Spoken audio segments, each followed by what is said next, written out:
he fell in love with her through an Instagram post. It sounds silly when pondering how a love story can blossom solely through consuming a person's curated social media content. But for James, this was something he couldn't deny. It all started with one picture, where he admired her from afar and giggled like a schoolboy upon reading her captions. In his head, James convinced himself that he and this girl were in a full-fledged, serious relationship, when in reality, she never knew he existed, and she never would reciprocate his feelings. But James didn't see it that way.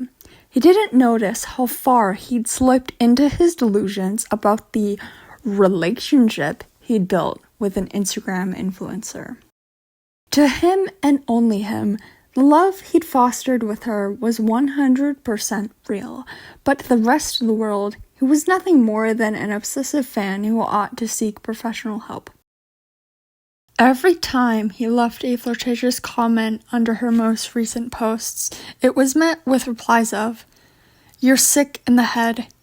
You need professional help. Leave this poor girl alone. She'll never reciprocate your feelings. Your delusions have crossed unsettling lines." To him, James's love for her was innocent, and he didn't see anything wrong with his obsession. However, his obsession would eventually breach disturbing territories, because on one fateful day, he tracked her down and traveled to her address to personally deliver a declaration of love he was convinced was incredibly romantic and that she had realized she loved him too. Sadly, though, that's not how events played out. When James booked his flight for Atlanta with intentions on visiting her apartment, he came equipped with sinister tricks up his sleeve. The following evening preceding his arrival in Atlanta, as he made his way over to her apartment, his mind was hyper-focused on professing the love that had been building up within him for the past year and a half.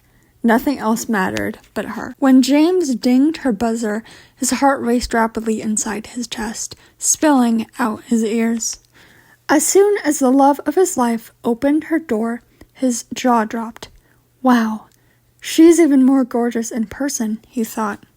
She wore a flowy Carolina blue summer dress with sheer sleeves, white ankle socks adorned with tiny baby pink bows, and her curly blonde hair framed her face beautifully.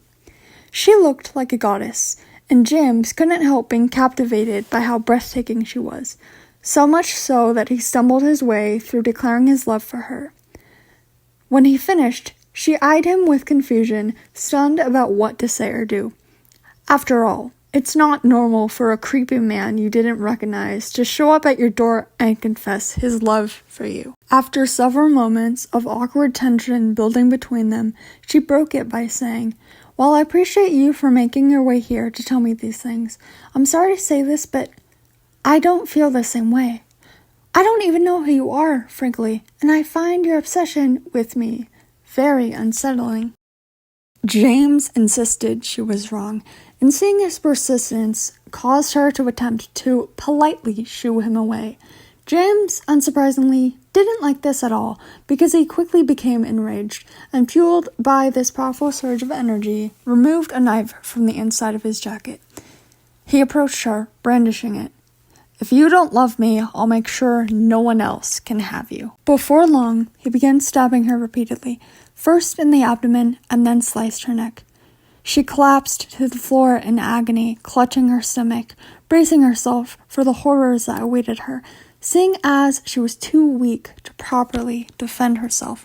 James set to work on slitting her throat until her head was detached from her body, but instead of trying to hide the evidence after she was dead, using the same knife now stained with blood, he carved the phrase, "I still love you," into her front door, then fled from the building, never bothering to clean up the mess he'd made, determined never to be seen again. Satisfied, James drove back to his hotel and barricaded himself from the world, bearing no remorse for the murder he'd just committed.